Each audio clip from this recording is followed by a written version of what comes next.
Yes, we are live. Good morning, पूजा।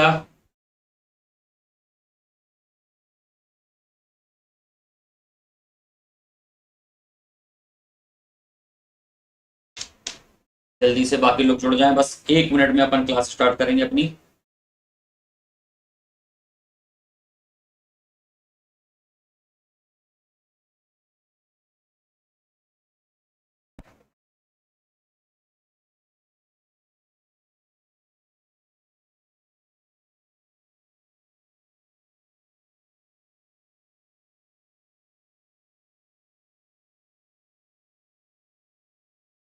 बाकी साथीगण भी उपस्थिति दर्ज कराएं।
आज हमको करना है टाइप्स ऑफ सॉफ्टवेयर।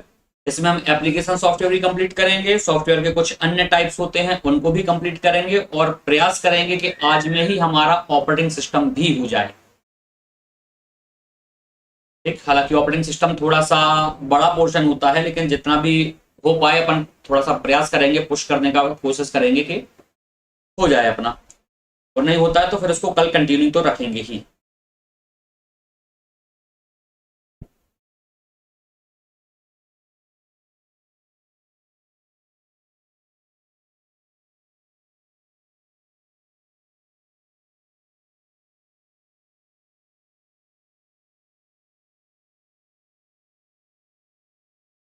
चलिए अपन क्लास को आगे बढ़ाते हैं अपना।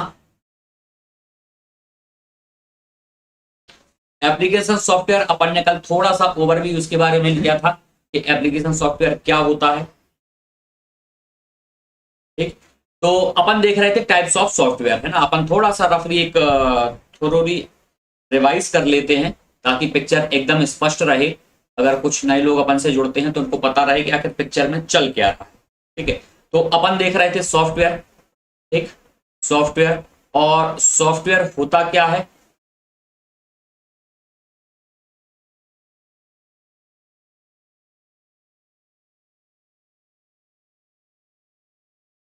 सॉफ्टवेयर क्या है, अगर रफली अपन ने कुछ ऐसा एक डेफिनेशन के तौर पर देखें तो कोई भी वो चीज जिसका कोई फिजिकल एग्जिस्टेंस नहीं है।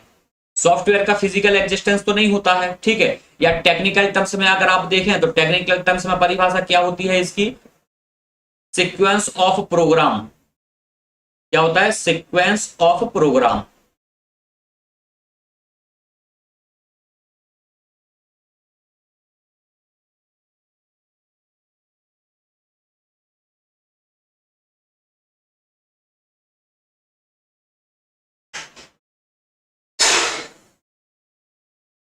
क्या होता है, सीक्वेंस ऑफ प्रोग्राम। ठीक, अब सीक्वेंस ऑफ प्रोग्राम मतलब कोई भी टास्क अपन को करना है। गुड मॉर्निंग शोभा। ठीक, कोई भी टास्क अगर अपन को करना है तो उसके लिए अपन को क्या है, एक सीक्वेंस में ही प्रोग्राम करने होते हैं। हमने आपको एग्जांपल दिया था, अगर आपको शादी में जाना है और आप अपने घर में बैठे हैं तो क्या करना पड़ेगा, आप उठो, तैयार हो, पहले नहा दो, फिर तैयार हो, फिर गाड़ी में बैठो, फिर वहां तक जाओगे। ये क्रम बीच में टूटेगा नहीं, ये कहलाता है हमारा सॉफ्टवेयर। ठीक, अगर ये क्रम टूटेगा तो फिर हमारा सॉफ्टवेयर मतलब प्रॉपर नहीं है, काम नहीं कर रहा है। क्योंकि अपन क्या करते हैं, जब अपन एटीएम में जाते हैं पैसा निकालने के लिए तो सबसे पहले आप कार्ड एंटर करोगे, फिर जानकारी डालोगे, फिर पिन डालोगे, फिर पैसा हाथ में आएगा। अगर ये क्रम बिगड़ेगा तो इसका मतलब है कि सॉफ्टवेयर सही से काम नहीं कर रहा है। तो सॉफ्टवेयर सही से काम करे इसलिए सॉफ्टवेयर क्या होता है, सीक्वेंस ऑफ इंस्ट्रक्शन। इंस्ट्रक्शन मतलब प्रोग्राम। ठीक, अब सॉफ्टवेयर को हमने मोटा मोटी समझा था दो भागों में, एक होता था हमारा सिस्टम सॉफ्टवेयर और एक होता था हमारा एप्लीकेशन सॉफ्टवेयर। ठीक है, तो सिस्टम सॉफ्टवेयर वह सॉफ्टवेयर जो आपके रोजमर्रा सिस्टम सॉफ्टवेयर वह सॉफ्टवेयर जो सिस्टम को चलाने के लिए बेहद आवश्यक है। बेहद आवश्यक मतलब इसके बगैर आपका सिस्टम चलेगा नहीं। ठीक है, ये कई सारे टाइप के हो सकते हैं। अगर शरीर के टर्म्स में आप इसकी तुलना करें तो शरीर में कौन सी चीज है जिसके बगैर आपका शरीर चलेगा नहीं, तो वो हमारी आत्मा है। अगर शरीर से आत्मा निकली शरीर खत्म। और एप्लीकेशन कौन सी है, तो शरीर में जैसे अंग हैं, तो एप्लीकेशन सॉफ्टवेयर कौन से होंगे, वह सॉफ्टवेयर जो हमारे रोजमर्रा के कामों को आसान बना देते हैं। क्या करते हैं, ये हमारे डेली रूटीन के काम को आसान बना देते हैं।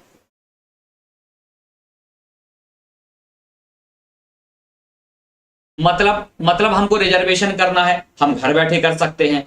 आप ये जो क्लास देख रहे हैं घर बैठे देख रहे हैं, अपने कंफर्ट जोन में देख रहे हैं। बाहर बारिश हो रही है, ऑफिस में बैठ के देख पा रहे हैं। तो ये क्या है, इसने हमारे काम को आसान बना दिया। अगर ये नहीं होता तो आपको क्लास में आना पड़ता। तो क्लास में आने के लिए आपको कई चीजों की प्रॉब्लम हो सकती थी, बारिश में भीग सकते थे, आप ऑफिस छोड़ना पड़ता, आपको कोई और काम है वो छोड़ना पड़ता आपको। तो इन्होंने क्या किया, आपके डेली रूटीन के काम को आसान बना दिया। जैसे शरीर में अंग होते हैं, ठीक है, शरीर में अगर आंखें नहीं होंगी तो आप दुनिया नहीं देख पाओगे, लेकिन आंखें ना होने से मर भी नहीं जाता है आदमी। अगर आंखें नहीं है तो आजकल तो माइंड ट्रेनिंग होती है, आदमी आंख बंद करके भी देख सकता है। तो सुविधाएं तो हैं। तो एप्लीकेशन सॉफ्टवेयर क्या है, ऐसे सॉफ्टवेयर हैं जो हमारे रोजमर्रा के काम को आसान बनाते हैं। जितने भी आपके मोबाइल में ऐप हैं वो सब एप्लीकेशन सॉफ्टवेयर के अंतर्गत ही आते हैं। उसके बाद सिस्टम सॉफ्टवेयर जो हमारे सिस्टम को चलाने में बेहद महत्वपूर्ण है, जैसे कि ऑपरेटिंग सिस्टम। ऑपरेटिंग सिस्टम के बगैर हमारा सिस्टम काम नहीं करेगा, हमारा कंप्यूटर काम नहीं करेगा। क्यों नहीं करेगा, क्योंकि जितने भी टास्क हम सिस्टम से करवाना चाहते हैं उन सबको करने की जिम्मेदारी ऑपरेटिंग सिस्टम पे ही है। ठीक है, अगर हमने यहाँ पे ब्लैक पेन से लिखा है तो ये ऑपरेटिंग सिस्टम ने मैनेज किया। हमने ब्लू पेन ले लिया, हमने ग्रीन पेन ले लिया, हमने रेड पेन से केवल क्वेश्चन मार्क लगा दिया। तो ये सब क्या है, ये पूरा का पूरा मैनेजमेंट ओएस ने किया। अगर ओएस नहीं होता सिस्टम में तो ये काम हम कर ही नहीं पा रहे होते। ठीक है, तो इसका मतलब क्या हुआ, मुश्किल आने की तो छोड़िए, काम ही नहीं हो पाता। तो सिस्टम सॉफ्टवेयर वो सॉफ्टवेयर हैं जो सिस्टम को चलाने में बेहद महत्वपूर्ण भूमिका निभा रहे हैं। अगर ये नहीं होंगे तो सिस्टम काम नहीं करेगा हमारा। जैसे शरीर में अगर आत्मा नहीं होगी तो शरीर काम नहीं करेगा, अच्छा बुरा तो छोड़े दो। तो ये होते हैं हमारे सिस्टम सॉफ्टवेयर। सिस्टम सॉफ्टवेयर में सबसे ज्यादा इंपॉर्टेंट है हमारा ऑपरेटिंग सॉफ्टवेयर, हमें उसी को करना है। लेकिन इससे पहले थोड़े से एप्लीकेशन सॉफ्टवेयर वगैरह, एप्लीकेशन सॉफ्टवेयर को अपन दो भागों में बांट देते हैं। कौन कौन से होते हैं, एक होता है हमारा सामान्य प्रयोजन, सामाजिक प्रयोजन मतलब जनरल पर्पज। एक होता है जनरल पर्पज, ठीक, और दूसरा होता है स्पेसिफिक पर्पज। यहां लिख रहा है स्पेसिफिक पर्पज, विशिष्ट उद्देश्य। ठीक है, तो ये जनरल पर्पज है, ये क्या करता है, नाम से समझ में आ रहा है, सामान्य उद्देश्य है, मतलब कोई सामान्य सा काम करेगा। हमको रिजर्वेशन करना है, बस सामान्य सा काम कर देगा, रिजर्वेशन करके देगा और कुछ नहीं करेगा। और ये क्या होगा, ये ओपन टू ऑल होगा, कोई भी रिजर्वेशन करे। ऐसा थोड़ी एक पर्टिकुलर इसी किन्हीं लोगों के लिए बनाया गया होगा। तो जनरल पर्पस क्या है, सामान्य उद्देश्य, सामान्य तौर पर सभी इसका इस्तेमाल करेंगे। स्पेसिफिक पर्पस मतलब विशिष्ट उद्देश्य, जो किसी विशेष या किसी विशिष्ट कार्य के लिए बनाया जाएगा। विशिष्ट कार्य के लिए जो बनाया गया है वह सॉफ्टवेयर कहलाएगा विशिष्ट उद्देश्य या फिर स्पेसिफिक पर्पस। जैसे कि आप स्कूल में कोई सॉफ्टवेयर बनाए, ठीक है, उसमें क्या करेंगे, आप स्कूल में बच्चों की जानकारी फीड करेंगे। आप कहीं जॉब कर रहे हैं, वहां पे अटेंडेंस लेने के लिए आप कोई सॉफ्टवेयर बना लें। ठीक, इसके अलावा और कोई जॉब में है आप तो कोई और सॉफ्टवेयर बना लें। ऐसा जैसे हम एक एप्लीकेशन बनाए जो क्या है, केवल पेड स्टूडेंट्स के लिए रहेगा, उसी में क्लास रहेंगी, उसी में स्टडी मटेरियल रहेगा। तो ये विशिष्ट पर्पस स्पेसिफिक पर्पस एप्लीकेशन हो गया। ये सभी के लिए नहीं रहेगा, कुछ खास लोगों के लिए रहेगा। कोई कंपनी, कोई फर्म है, कोई विभाग है, कोई डिपार्टमेंट है, अलग अलग सरकारी डिपार्टमेंट अपन देखते हैं कि कई सारे पोर्टल बने होते हैं। ठीक, जैसे पंचायत का देख लो, पंचायत दर्पण, तो इसमें क्या होगा, इसमें पंचायत से संबंधित जानकारी अपलोड होंगी और कोई तो नहीं हो जाएंगी। तो ये विशिष्ट पर्पस एप्लीकेशन सॉफ्टवेयर है, स्पेसिफिक पर्पस एप्लीकेशन सॉफ्टवेयर है, जो किसी विशेष काम के लिए बनाया जाएगा। ठीक, तो सामान्य के लिए कौन सा है भैया, स्प्रेडशीट टूल हो गया हमारा, कैलसी हो गया, कैलकुलेटर करना है, एडोब फोटोशॉप हो गया, मोजिला वेब ब्राउजर वगैरह, ये सभी इस्तेमाल करें इनका।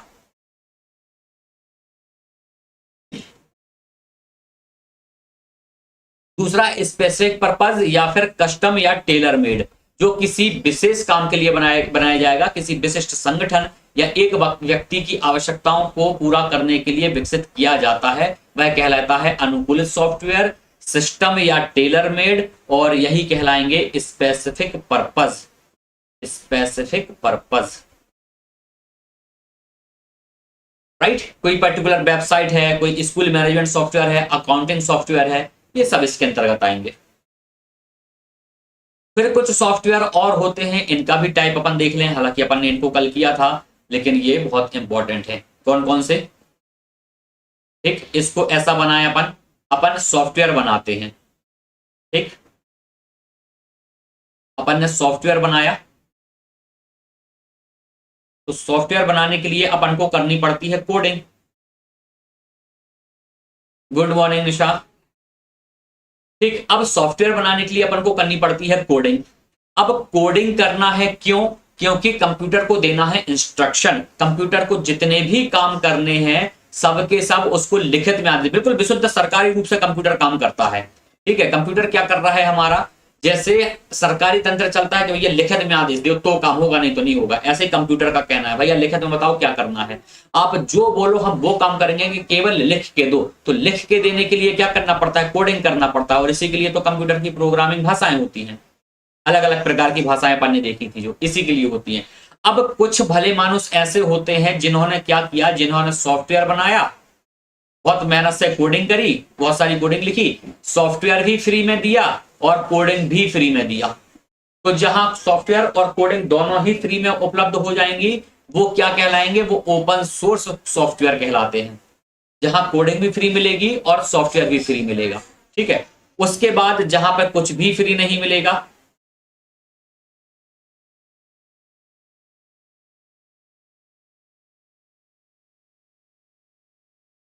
होते हैं लाइसेंस्ड या प्रोप्राइटरी, लाइसेंस्ड या प्रोप्राइटरी सॉफ्टवेयर। ना तो सॉफ्टवेयर फ्री में मिलेगा और कोडिंग तो मिलने से रही। ठीक, तो एक प्रकार, दूसरा प्रकार, तीसरा, तीसरा होता है कुछ भले मानुस ये करते हैं कि भैया ठीक है सॉफ्टवेयर की कोडिंग तो नहीं देंगे, लेकिन एक काम करो सॉफ्टवेयर फ्री में ले लो आप।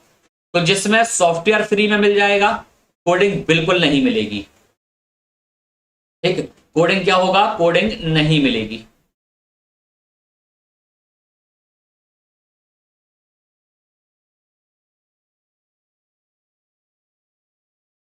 कोडिंग बिल्कुल भी नहीं मिलेगी। ठीक है, उसके बाद क्या है हमारा, इसके बाद जो कुछ समय के लिए दे देते हैं, ठीक, जिन्होंने कुछ समय के लिए सॉफ्टवेयर दिया, तो इसमें क्या है, कोडिंग तो नहीं मिलेगी, सॉफ्टवेयर कुछ समय के लिए फ्री मिलेगा।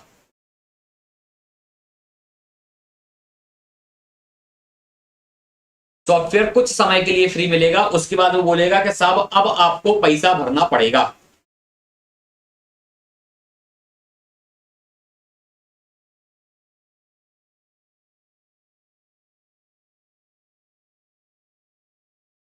राइट,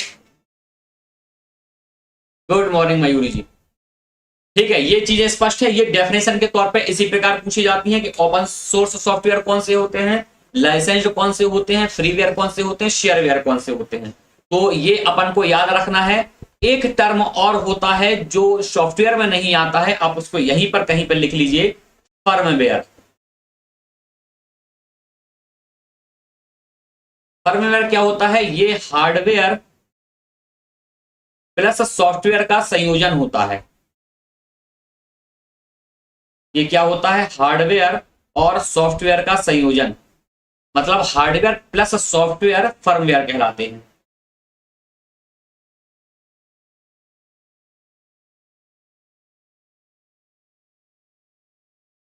ठीक,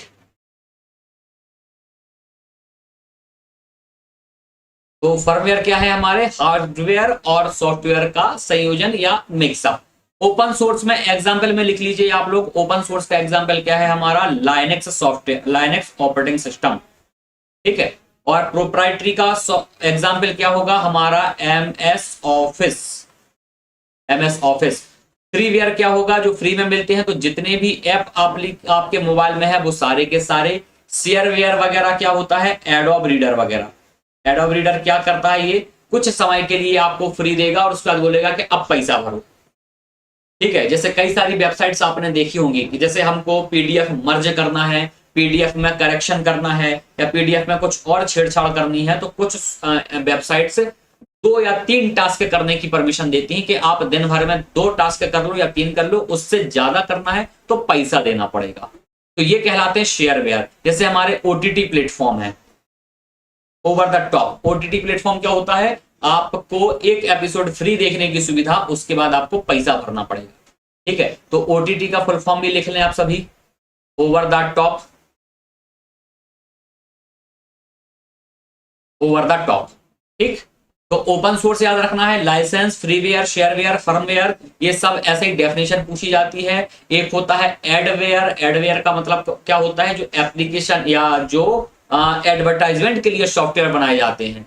कुछ नहीं करेगा, बीच में एक अपने आप एक पॉपअप विंडो आ जाएगी, बीच में कोई छोटा सा वीडियो चल जाएगा, बीच में कोई इमेज आ जाएगी, ये अपनी ऐड करेंगे, ये कहलाते हैं एडवेयर। लिखेंगे इसको कैसा, ADWARE, एडवेयर, ठीक। ये चीज स्पष्ट, यही सारी लिखी हुई है, आप इसको देखेंगे पढ़ेंगे तो आपको स्पष्ट हो जाएगा, ये स्टडी मटेरियल आपको मिल जाएगा।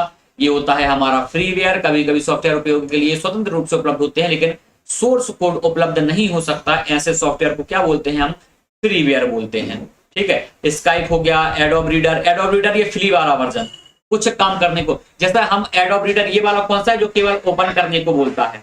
तो हमारे कंप्यूटर में भी एडोब रीडर है, लेकिन पीडीएफ केवल ओपन होगी।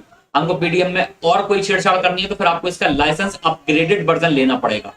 स्काइप हो गया, ऑडासिटी है, ओबीएस जिससे क्लास चल रही है हमारी एकदम फ्री है, व्हाट्सएप एकदम फ्री है आपका, ठीक। फिर प्रोप्राइटरी सॉफ्टवेयर, कौन सा सॉफ्टवेयर होता है जिसके लिए आपको पैसा देना पड़ेगा, खरीदना पड़ेगा। प्रोप्राइटरी सॉफ्टवेयर आपको खरीदना पड़ेगा, ठीक। तो एक प्रोप्राइटरी मालिकाना हक होता है, आपको वेंडर से खरीदना पड़ेगा। वेंडर कौन, जिसने बनाया है। माइक्रोसॉफ्ट विंडोज हो गया, डेली हो गया, क्विक व्हील। क्विक व्हील क्या है, एक एंटीवायरस है, ठीक। तो एंटीवायरस अपन को खरीदने पड़ते हैं। एंटीवायरस भी क्या है, एक प्रकार का सॉफ्टवेयर है, वायरस भी एक प्रकार का सॉफ्टवेयर है। कोई पर्टिकुलर वायरस अपन ने पढ़ा है, हमने क्या बताया था आपको, एक तो वायरस का फुल फॉर्म बताएं पहले आप, वायरस का फुल फॉर्म बताएं। और वायरस क्या होता था, किसी विशेष काम को करने के लिए बनाया गया प्रोग्राम है। हमने एक वायरस बनाया, आपके मोबाइल में छोड़ दिया, काय के लिए, कि आपके मोबाइल की हमको फोटो मिलती रहे, या फिर आपके मोबाइल का जो कॉन्टेक्ट लिस्ट है वो हमको मिल जाए, या दिन भर में आप किससे चैट कर रहे हो, किससे कॉल कर रहे हो, वो हमको मिल जाए। तो ये कोडिंग तो हम करेंगे ना, हमको आपके सिस्टम में क्या उठापटक करनी है वो हम डिसाइड करेंगे। तो सॉफ्टवेयर, ये जो वायरस है एक प्रकार का सॉफ्टवेयर हो गया। ऐसे ही उसको रोकने के लिए एंटीवायरस बनाया जाता है, वो भी एक प्रकार का सॉफ्टवेयर है। तो कौन सा है, वो प्रोप्राइटरी सॉफ्टवेयर है। एंटीवायरस वगैरह अपन को खरीदने पड़ते हैं,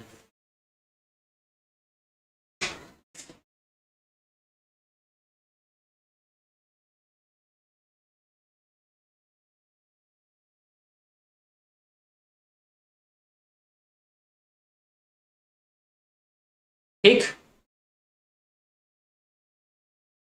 ठीक है, अब जब आपने ये खरीदा है सॉफ्टवेयर, ओपन सोर्स या प्रोप्राइटरी सॉफ्टवेयर हो सकता है, व्यक्ति के समूह नियमों शर्तों पर निर्भर करता है इस सॉफ्टवेयर को विकसित या जारी किया है। कोई सॉफ्टवेयर फ्रीवेयर है, ओपन सोर्स है, प्रोप्राइटरी है, किस प्रकार का है, ये जिसने बनाया है उसके मूड पे डिपेंड करेगा। हम पूरा कोर्स बना के फ्री में बेच दें, हम पूरा कोर्स बना के पैसा में बेचें, हम पूरा कोर्स बना के 2 डेमो लेक्चर फ्री में दें, बाकी पेड करें, मेरी मर्जी।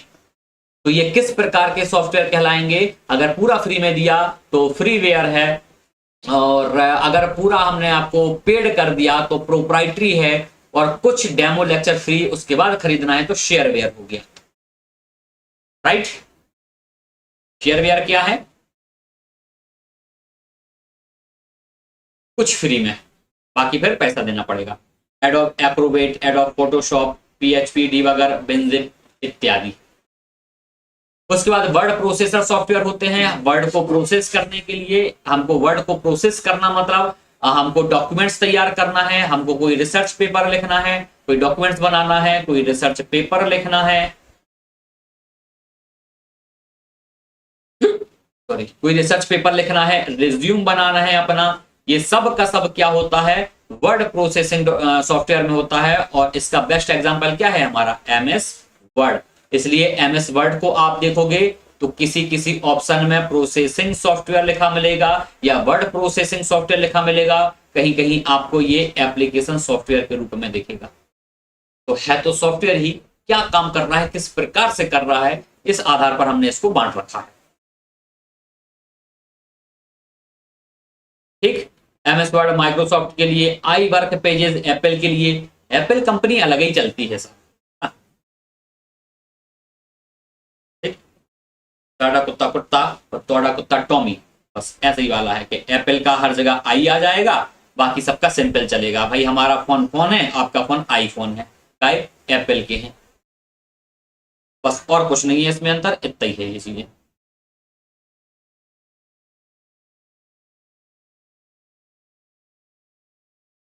तो सिस्टम हैंग हो रहा है, एक सेकंड वेट करें।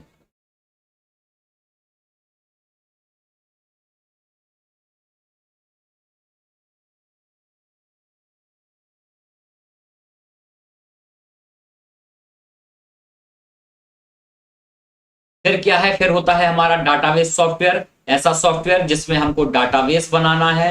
डाटाबेस बनाने के लिए हमारे पास MS ऑफिस का ही MS एक्सेल एक वर्जन है। इसमें फिर आगे हम इसको प्रोसीजरल और नॉन प्रोसीजरल में बांटते हैं। वो जब कभी अपन DBS प्रॉपर पढ़ेंगे तब आपको बताएंगे कि SQL क्या होता है और नॉन प्रोसीजरल लैंग्वेज वगैरह ये सब क्या होता है। ठीक, तो डाटाबेस सॉफ्टवेयर क्या है, कुछ नहीं है, बड़ी मात्रा में डाटा को प्राप्त करने के लिए प्रबंधित करना, स्टोर करना, डाटा के साथ जितनी उठापटक करनी है वो सब होता है डाटाबेस सॉफ्टवेयर में। ठीक, अब डाटाबेस एक्सेस अगर आपने MS ऑफिस में चलाया हो तो पूरे टेबल टाइप का एक हमको मिल जाता है। हम यहाँ टेबल में डाटा इंटर करते जाएंगे और एक प्रॉपर टेबल बनती चली जाती है। ये होता है डाटाबेस सॉफ्टवेयर का फायदा। तो डाटाबेस सॉफ्टवेयर का दूसरा नाम क्या है, DBMS, डाटाबेस मैनेजमेंट सिस्टम।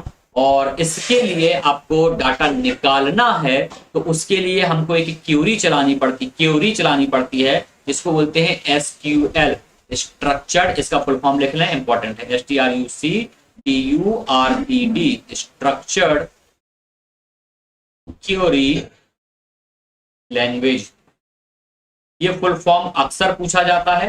क्या है, डाटाबेस में जो हमने डाटा बनाया है वहां से डाटा निकालना है, उसके लिए कई सारी क्यूरी होती हैं, कई सारी, इसको ऐसा मान लीजिए कि कमांड दे रहे हैं हम कंप्यूटर को, बस। SQL स्ट्रक्चर्ड क्यूरी लैंग्वेज, मान लीजिए कि हम उस कंप्यूटर को कमांड दे रहे हैं कोई पर्टिकुलर जानकारी रिट्रीव करने के लिए, फेच करने के लिए या प्राप्त करने के लिए। ठीक, अब ये कुछ क्वेश्चंस हैं, इन क्वेश्चंस को अपन करेंगे एक साथ बाद में टेस्ट के रूप में। इसके बाद हम आगे बढ़ जाएंगे हमारा ऑपरेटिंग सिस्टम पर। यहां तक किसी को कोई डाउट हो तो बताएं, यहां तक कोई डाउट?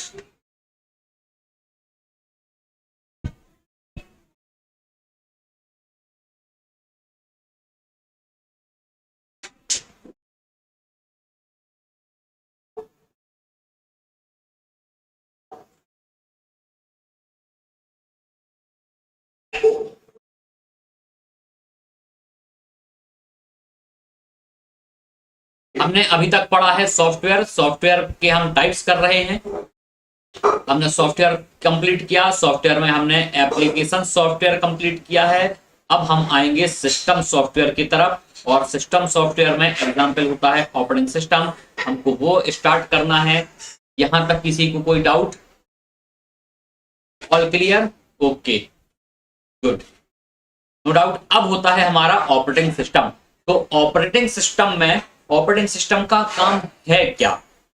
ठीक है, तो ऑपरेटिंग सिस्टम क्या होता है, ये हमारा यूजर है, हमको कोई काम करना है और हमको कहीं पर काम करना है। ठीक है, जैसे मान लीजिए कि मुझे पढ़ाना है, ठीक है, तो मैं यूजर हूं, मैं एक फैकल्टी हूं, मैं पढ़ाना चाहता हूं, मैं जाऊंगा किसी कोचिंग क्लास में, ठीक है, किसी कोचिंग क्लास में हम जाएंगे, कोई भी कोचिंग क्लास में, तो हम उनको बोलेंगे कि साहब हमको पढ़ाना आता है, आपके स्टूडेंट्स में हम पढ़ाना चाहते हैं, ठीक है, तो वो क्या करेंगे, वो हमें एक प्लेटफॉर्म उपलब्ध करा देंगे। प्लेटफॉर्म मतलब बोलेंगे सर ये क्लास रही, ये बोर्ड है, ये आपका पूरा मार्कर डस्टर है और ये स्टूडेंट्स बैठे हैं, शुरू हो जाओ। तो इन्होंने क्या किया, उन्होंने हमको एक प्लेटफॉर्म उपलब्ध करा दिया जहां हम अपना ज्ञान दे सकते थे, जहां पर हम अपना काम कर सकते थे या हम अपना कार्य कर सकते हैं। तो ये क्या है, ये एक प्लेटफॉर्म है जो किसी एक संस्था ने मुझे उपलब्ध कराया है ताकि मैं अपना कार्य कर सकूं।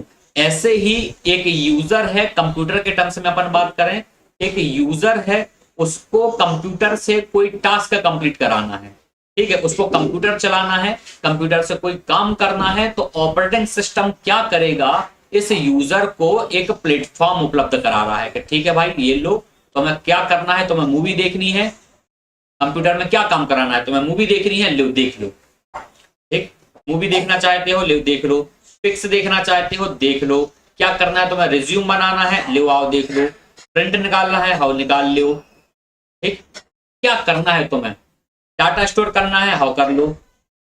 जो काम करना चाहे यूजर कंप्यूटर के माध्यम से कर सकता है और ये सुविधा उपलब्ध कौन कराता है, ऑपरेटिंग सिस्टम उपलब्ध कराता है। तो प्लेटफॉर्म बोले या कहीं आपको शब्द लिखा मिल जाएगा इंटरफेस, एक ही बात है, ठीक। तो यूजर के लिए इंटरफेस उपलब्ध कराना या प्लेटफॉर्म उपलब्ध कराना किसका काम होता है, ये काम होता है ऑपरेटिंग सिस्टम का। ये पूरा काम ऑपरेटिंग सिस्टम करेगा। अब अगर मान लीजिए कि यहाँ पर किसी कोचिंग ने हमको प्लेटफॉर्म उपलब्ध कराया तो इसका मैनेजमेंट करना भी उसी का काम है, ठीक, वहां पे मैनेज करने का काम मेरा नहीं है ना, क्योंकि नोट्स बांटने हैं तो हम ही बांट रहे हैं, है ना, क्लास अरेंज करना है तो आई कार्ड चेक करना है तो हम ही कर रहे हैं, ये सब काम मेरा नहीं है, मैं केवल अपना काम करूंगा और क्लास के बाहर। ऐसे ही यूजर यहाँ पे काम करेगा, यूजर को मूवी देखनी है तो यूजर कुछ नहीं करेगा, अपनी मूवी लेकर आएगा और कंप्यूटर पे चला लेगा, देखेगा, आगे बढ़ जाएगा। अब वो मूवी कितनी देर तक चलेगी, ठीक, जब तक पूरी रन ना हो जाए, उसके बीच में अगर कोई और प्रोग्राम आ रहा है तो क्या होगा, कैसा, कब उसको रिसोर्स मिलेगा, वीएलसी पे चलेगी कि विनाम पे चलेगी, ये सब जो है वो कंप्यूटर ओएस डिसाइड करेगा, जैसा हमने उसको टास्क दिया होगा। हमको अगर वीएलसी में चलानी है मूवी तो ऑपरेटिंग कंप्यूटर क्या करेगा, वीएलसी को आदेश देगा कि वीएलसी तुम रन हो जाओ, ठीक, और यहां पर हमको ये ऑप्शन मिल जाएगा, अपन बीच में चाहो तो रोक सकते हो, कंप्यूटर अपने आप से नहीं रुकेगा। ये पूरा का पूरा काम होता है ऑपरेटिंग सिस्टम का, ठीक। तो ये यूजर है, ये सॉफ्टवेयर है, ये बीच में ऑपरेटिंग सिस्टम है और यहां पर क्या है, ये पूरा का पूरा कंप्यूटर, ये पूरा कंप्यूटर है। तो कंप्यूटर कहो चाहे इसको प्रोसेसर कह लो, कंप्यूटर कहो या प्रोसेसर कहो, ठीक। तो यूजर और कंप्यूटर या फिर यूजर या प्रोसेसर या फिर यूजर या हार्डवेयर, इनके बीच में एक इंटरफेस उपलब्ध कराता है कौन, ऑपरेटिंग सिस्टम,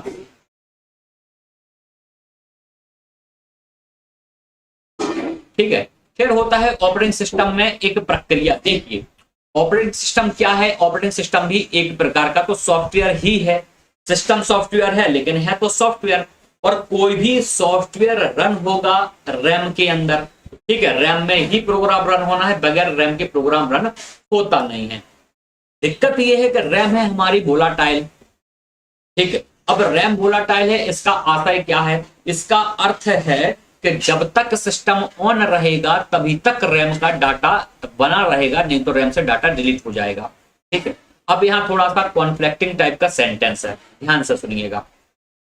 सिस्टम को रन कराना है तो प्रोग्राम रैम में होना चाहिए, एक बात, और ओएस रैम में होगा तभी सिस्टम रन होगा।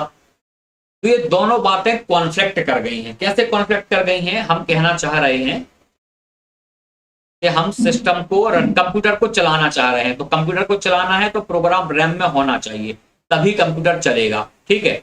और हम ये बोल रहे हैं कि जब तक प्रोग्राम रैम में नहीं जाएगा तब तक कंप्यूटर नहीं चलेगा। तो जब तक प्रोग्राम या ओएस रैम में नहीं आ जाता तब तक कंप्यूटर नहीं चलेगा। और अगर अपन ने प्रोग्राम को या ओएस को रैम में रखा तो जैसे सिस्टम शट डाउन करोगे रैम में से डाटा खाली तो ओएस भी खाली। और अगली बार जब तक ओएस रैम में नहीं आ जाएगा तब तक कंप्यूटर चालू नहीं होगा। और ओएस को रैम में आने के लिए भी कंप्यूटर चालू होना चाहिए तभी तो वो लेकर आएगा। समझ रहे हैं, थोड़ा सा द्वंद्व है इस चीज में। एक कंप्यूटर को चलाना है तो प्रोग्राम रैम में चलेगा, ठीक है। अब रैम में प्रोग्राम चलेगा तो इंस्ट्रक्शन देना पड़ेगा तभी तो रैम में चलेगा। और इंस्ट्रक्शन देने वाला कौन है? ओएस है। और ओएस का खुद रैम में होना जरूरी है पर वो खुद नहीं है। तो फिर क्या होता है? फिर हम ओएस को ऐसी जगह लिखते हैं जहां पर प्रोग्राम हमारा डिलीट ना हो, वो होता है रोम। तो रैम में लिखा हुआ ओएस तो डिलीट हो जाएगा तो हम रोम में लिख देते हैं, ठीक है। तो हमने रोम में लिख दिया। रोम का full form read only memory. अब रोम में हमने प्रोग्राम लिखा, जैसे हम सिस्टम ऑन करेंगे तो एक प्रोग्राम चलता है। कौन सा प्रोग्राम चलता है? जिसको बोलते हैं बूटिंग प्रोग्राम, ठीक है। एक प्रोग्राम चलेगा। हमने क्या किया? हमने ऑपरेटिंग सिस्टम का पूरा सॉफ्टवेयर काय में लिखा है? रोम में लिखा है। अब जैसे हमने सिस्टम हमने ऑन किया तो क्या हो गया? रोम में एक लिखा हुआ प्रोग्राम जिसको हम बोलते हैं बूटिंग प्रोग्राम या फिर बूट स्ट्रैप प्रोग्राम, ये रन होगा, ठीक है। ये रन हुआ तो इसने क्या किया? इसने ऑपरेटिंग सिस्टम को कंप्यूटर में लोड कर दिया, ठीक है। ऑपरेटिंग सिस्टम को कंप्यूटर में लोड किया। अब यहां जो ऑपरेटिंग सिस्टम को कंप्यूटर में लोड करने का अर्थ है, ये कहलाता है, ये जो हमने प्रोग्राम यहां लिखा था, ये प्रोग्राम का नाम है बायोस, ठीक है। बायोस का नाम क्या है? बेसिक इनपुट आउटपुट सिस्टम, ठीक। तो ये बेसिक इनपुट आउटपुट सिस्टम है, ये जाके पहले रैम में स्टोर हो जाएगा, फिर ये रन होगा तो बाकी की चीजें चलेंगी, ठीक। ये है, तो ये बायोस प्रोग्राम है, बेसिक इनपुट आउटपुट सिस्टम। इसको ये लिखा होता है रोम में और ये प्रोग्राम रैम में जाके रन हो, उस पूरी प्रोसेस को बोलते हैं हम बूटिंग प्रोसेस, ठीक। ये बूटिंग प्रोसेस समझ में आई? इसमें कोई डाउट तो नहीं?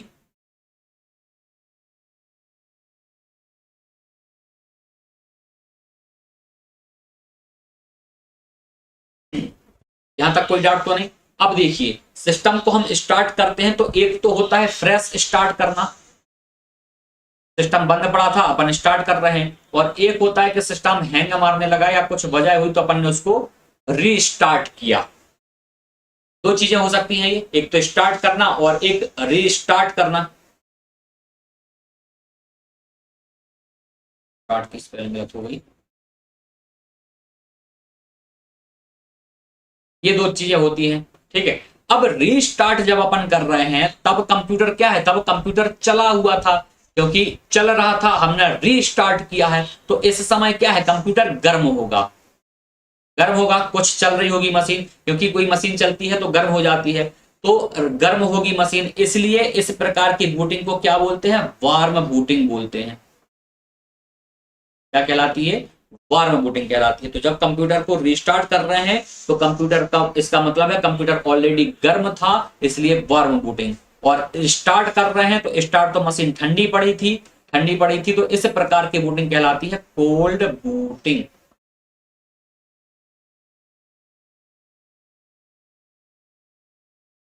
वार्म बूटिंग, कोल्ड बूटिंग, ठीक। तो बूटिंग के टाइप्स, दो प्रकार की बूटिंग होती है, एक होता है वार्म बूटिंग, एक होता है कोल्ड बूटिंग। तो वार्म बूटिंग क्या है? जब कंप्यूटर को रीस्टार्ट किया जा रहा है। क्यों? क्योंकि वार्म मतलब होता है गर्म। कंप्यूटर गर्म कब होगा? जब ऑलरेडी मशीन चल रही होगी, तो रीस्टार्ट करना पड़ेगा। फिर हमारा कंप्यूटर 2 दिन से बंद था, तो मशीन ठंडी थी, हमने स्टार्ट किया, तो कोल्ड बूटिंग। और बूटिंग का अर्थ क्या है? बायोस को रैम में स्टोर कर देना। बूटिंग का अर्थ क्या है? बायोस को रैम में ले जाना या स्टोर करना, ये बूटिंग है। अब बायोस का फुल फॉर्म क्या है? तो बेसिक इनपुट आउटपुट सिस्टम है। बायोस का प्रोग्राम लिखा कहां होता है? तो रोम में लिखा होता है। ठीक। इसके अलावा ऑपरेटिंग सिस्टम जो है, ऑपरेटिंग सिस्टम अपने आप में एक बहुत बड़ा प्रोग्राम होता है। क्यों बड़ा प्रोग्राम होता है? क्योंकि ये बहुत सारे टास्क करता है। अब बहुत सारे टास्क करना है, मान लीजिए कि घर में पिताजी हैं या फिर कोई होटल का मैनेजर है। होटल का मैनेजर है तो उसके ऊपर बहुत सारी जिम्मेदारी हैं। उसको होटल से संबंधित सारी जिम्मेदारियों का निर्वहन करना है। कैसे? उसको कस्टमर की भी देखभाल करनी है, उसको मैनेजमेंट स्टाफ की भी देखभाल करनी है, उसको कौन सा प्रोडक्ट कम है, कौन सा ज्यादा है, कौन सा खरीदना है, ये सब भी देखना है। उसको अगर इनकम नहीं हो रही है, गेस्ट कम हो रहे हैं, तो प्रॉब्लम क्या रही है वो भी देखना है। किसी गेस्ट को कोई प्रॉब्लम आ गई एट ए टाइम तो उसको रिजॉल्व करना है। जिम्मेदारियां बहुत हैं, मतलब बहुत बड़ा काम है उसका। ऐसे ही ऑपरेटिंग सिस्टम के ऊपर जिम्मेदारियां बहुत हैं, क्योंकि सब कुछ मैनेज करता है। तो ओएस में लाखों लाइन का कोड होता है, और अगर हमने पूरा का पूरा कोड रैम में रख दिया तो फिर क्या होगा? रैम बल्कि हो जाएगी, रैम में और प्रोग्राम के लिए स्पेस तो बचेगा ही नहीं। ठीक है। तो ये मान लीजिए हमारी रैम है, तो रैम का 30% हिस्सा ओएस ने ऑक्यूपाइड कर लिया, तो बाकी 70% हिस्सा अदर प्रोग्राम्स के लिए रहेगा। ये काय के लिए रहेगा? अदर प्रोग्राम्स के लिए। ठीक है। और अगर मान लीजिए 70% ओएस ने घेर लिया तो फिर हमारे प्रोग्राम को रन होने के लिए जगह कहां बची? ठीक। फिर अगर हमको मूवी देखना है तो वो तो हैंग होने लगेगी ना, क्योंकि रैम में उतनी स्पेस ही नहीं है। तो ये 30% हिस्सा। अब 30% हिस्सा कौन सा? तो ओएस का वह हिस्सा जो रैम में स्टोर किया जाता है उसको बोलते हैं कर्नेल। इसको याद रखना ये शब्द। ठीक। तो रैम का वह हिस्सा, सॉरी, ऑपरेटिंग सिस्टम का वह हिस्सा जो रैम में आता है, रैम में स्टोर किया जाता है, कर्नेल कहलाता है। और कर्नेल कौन सा हिस्सा है? कोर हिस्सा है ना, कोर पार्ट है। ठीक। तो इसके बाकी के सराउंडिंग की जितनी भी चीजें हैं जो इसको हेल्प करने के लिए बनाई जाती हैं, वो रहेंगी रैम के बाहर। ठीक है। जैसे मान लीजिए कि ऑफलाइन क्लास है, ऑफलाइन क्लास चल रही है, उसमें आपके घर से आपको क्लास तक पहुंचने के लिए कई सारे लोगों की भूमिका होती है। जैसे कि भाई आपके पेरेंट्स, क्यों? क्योंकि उन्होंने फीस दी है, उनकी भूमिका है। ठीक है। फिर आप स्वयं, आप जो पढ़ने आ रहे हैं, फिर आप काय से आ रहे हो, आप ऑटो टैक्सी वगैरह से आ रहे हो तो उसकी भूमिका, आप अपनी बाइक से आ रहे हो तो बाइक में जहां आपने पेट्रोल डलाया उसकी भूमिका, जहां से आपने खरीदा, ट्रैफिक सिग्नल आपको जो मिले, वहां जो हवलदार खड़ा है, सबकी भूमिका है आपकी, आपको क्लास तक पहुंचाने में। लेकिन क्या सबके सब क्लास में आते हैं? क्या नहीं आते हैं। कौन आता है? जो कोर हिस्सा है जिसको पढ़ाई करनी है। बाकी सब क्या करेंगे? सपोर्टिव एक्टर सब बाहर रहेंगे, लीड रोल वाला एक्टर पिक्चर में आएगा। ठीक। तो जैसे यहां पर आप स्वयं हैं, ऐसे ही ऑपरेटिंग सिस्टम में कोर हिस्सा जो सब मैनेज करेगा उसको कर्नेल बोलते हैं, और कर्नेल ही है जो रैम में आएगा। बाकी सब सराउंडिंग में हेल्प करने के लिए रहेंगे उसके। ठीक। अब कितने प्रकार का मैनेजमेंट हमारा ऑपरेटिंग सिस्टम करता है? तो ऑपरेटिंग सिस्टम सारे मैनेजमेंट करता है। आप इसी में देख लीजिए तो प्रोसेस मैनेजमेंट है। ठीक। प्रोसेस मैनेजमेंट है।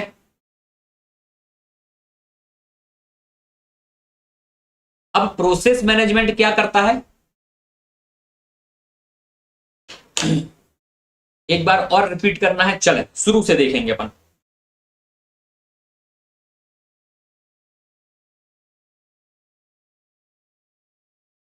हमने सिस्टम को कर दिया बंद, हमने सिस्टम को कर दिया शट डाउन। सिस्टम बंद, रैम खाली, रैम खाली, रैम में कुछ नहीं है। अब दो कंडीशन है। हम सिस्टम ऑन करेंगे, हम सिस्टम ऑन करेंगे तो सिस्टम ऑन करने के लिए ऑपरेटिंग सिस्टम के द्वारा निर्देश देना जरूरी है।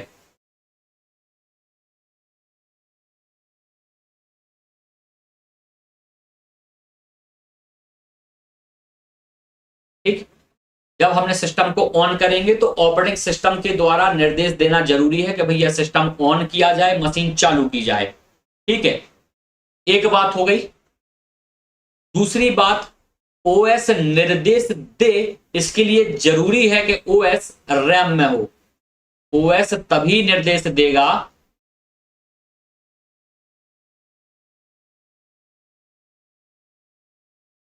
जब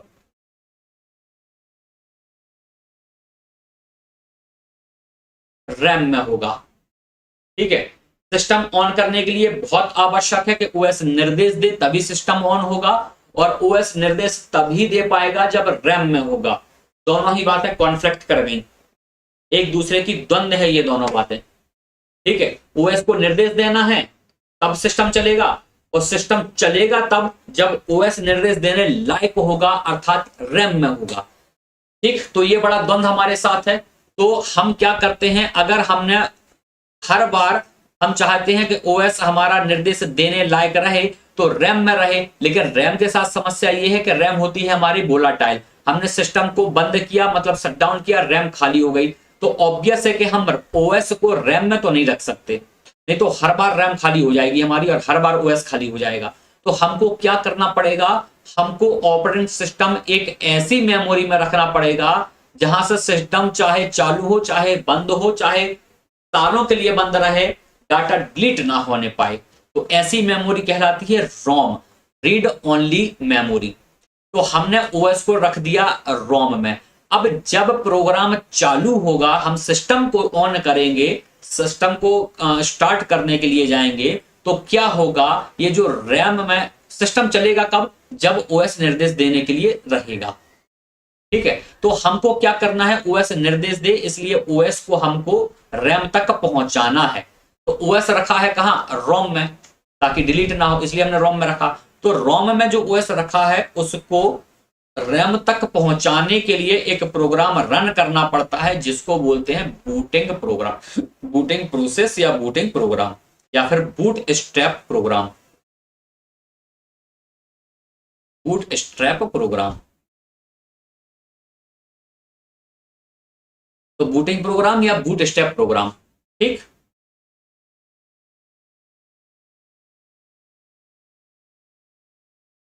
स्पष्ट है इतनी बात।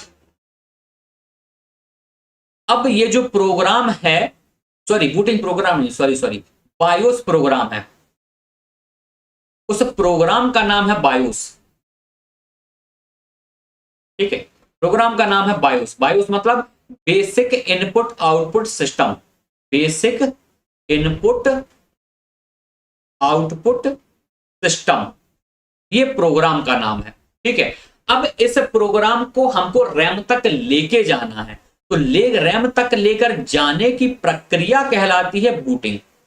ठीक, तो जब सिस्टम ओपन स्टार्ट हो रहा होता है तब हम बोलते हैं कि बूटिंग हो रही है।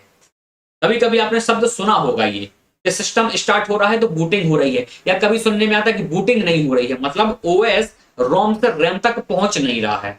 और जब रोम से रैम तक पहुंचेगा नहीं, तब तक इंस्ट्रक्शन देगा नहीं, तब तक कंप्यूटर चालू होगा नहीं, कंप्यूटर चलेगा नहीं। ठीक, तो बूटिंग प्रोसेस मतलब हमारे ओएस को रोम से उठा के रैम तक ले जाना है। तो बूटिंग करना है तो इसमें अपन दो प्रकार से करते हैं सिस्टम को, अपन एक तो फ्रेश स्टार्ट करते हैं और एक करते हैं री स्टार्ट। एक तो होता है फ्रेश स्टार्ट, एक होता है री स्टार्ट।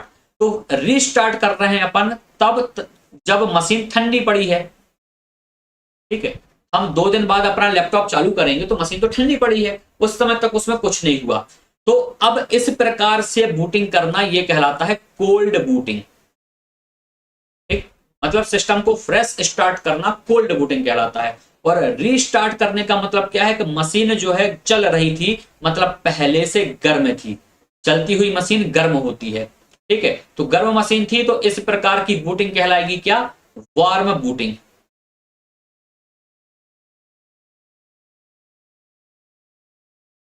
ये कहलाएगी वार्म बूटिंग। ठीक, तो हम पूरा का पूरा ओएस को रैम में नहीं रख सकते हैं। ठीक है, क्यों, रैम वोलाटाइल होती है, सिस्टम बंद करते ही रैम से डाटा खाली हो जाएगा। तो हम क्या करते हैं, हम ओएस को रोम में रखते हैं और ओएस का कुछ हिस्सा रोम से रैम में लेकर जाया जाता है। वो प्रोग्राम उसको बोलते हैं BIOS, basic input output system. इसका फुल फॉर्म याद रखना है, पूछा जाता है। अब बायोस को रैम में लोड करने की प्रक्रिया बूटिंग प्रक्रिया कहलाती है, बूटिंग प्रोसेस कहलाती है। ठीक, अब ये बूटिंग होती है दो प्रकार से, एक होती है वार्म बूटिंग, एक होती है कोल्ड बूटिंग। तो कोल्ड बूटिंग कब होगी? जब सिस्टम को स्टार्ट किया जाएगा। स्टार्ट किया जाएगा तो सिस्टम पहले बंद पड़ा था तो ठंडा था, इसलिए इसको कोल्ड बूटिंग बोलते हैं। रिस्टार्ट कर रहे हैं मतलब चलती मशीन को फिर से स्टार्ट कर रहे हैं, तो चलती हुई मशीन गर्म होती है, इसलिए इसको वार्म बूटिंग कहा जाएगा। ठीक है। अब ओएस अपने आप में बहुत बड़ा प्रोग्राम होता है। अब बहुत बड़ा प्रोग्राम होता है तो हम सारे के सारे प्रोग्राम को, ओएस बड़ा प्रोग्राम है, सारे प्रोग्राम को रैम में नहीं रख सकते। क्यों नहीं रख सकते? नहीं तो रैम की पूरी जगह यही खा जाएगा, और अगर पूरी जगह ये खा जाएगा तो फिर बाकी प्रोग्राम को चलने के लिए जगह नहीं बचेगी। तो रैम ओएस में एक स्पेशल प्रोग्राम होता है, रैम ओएस का कोर पार्ट होता है जिसको रैम में लोड किया जाता है और इसको बोलते हैं कर्नेल। ये क्या है? ये ओएस का कोर पार्ट है, कोर हिस्सा। एक तो पूरा ओएस रैम में नहीं आएगा, ओएस का एक कोर पार्ट रैम में आएगा जिसको कर्नेल कहते हैं। ठीक, अभी क्लियर हुआ सभी को?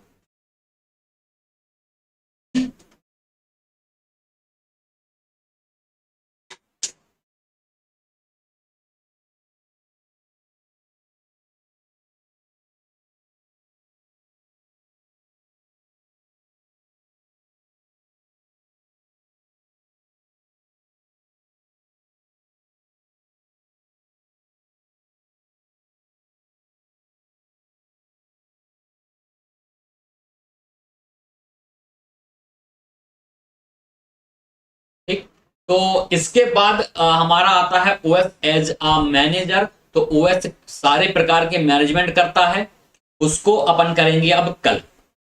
ठीक,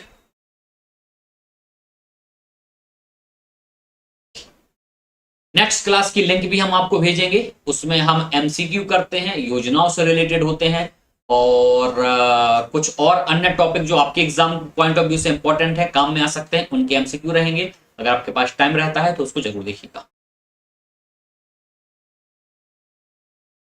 ठीक, तो आज की क्लास यहीं रोकते हैं, कल अपन इसके आगे बढ़ाएंगे। तो ओएस एज अ मैनेजर अपन को देखना है, process management, resource management, file management, memory management, बहुत सारे मैनेजमेंट, तो वो सब आपको अपन आगे कल करेंगे।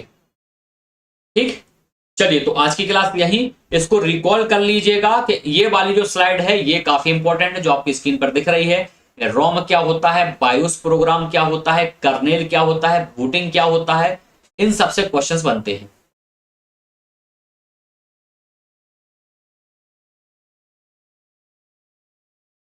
चलिए फिर 5 मिनट में नेक्स्ट क्लास है, उससे जुड़िए, एमसीक्यू करेंगे अपन।